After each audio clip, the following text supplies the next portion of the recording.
Welcome to the Slop Temple. We pray this video helps. You'll start by confirming the basics. Make sure your iPhone runs iOS 13 or later and Instagram is updated. Once done, close Instagram fully so the app picks up new appearance settings. Now open Settings, go to Display and Brightness, and select Dark. This forces apps that follow system appearance to switch. If Instagram has its own theme toggle, it will usually override the system. Either way, make these first changes before proceeding to in-app options.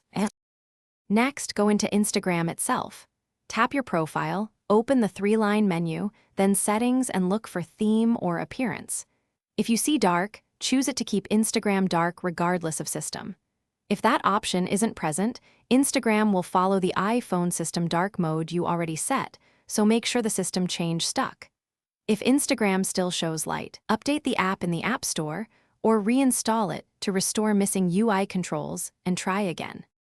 To finalize, restart the iPhone so both system and app UI refresh. Once restarted, open Instagram and confirm menus, posts, and stories are in dark mode.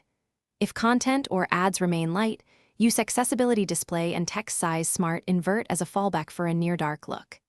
If things go wrong, update iOS, reinstall Instagram, and check for beta or regional feature differences. Those steps resolve most issues and restore the dark. Thanks for watching. Consider subscribing if we helped you.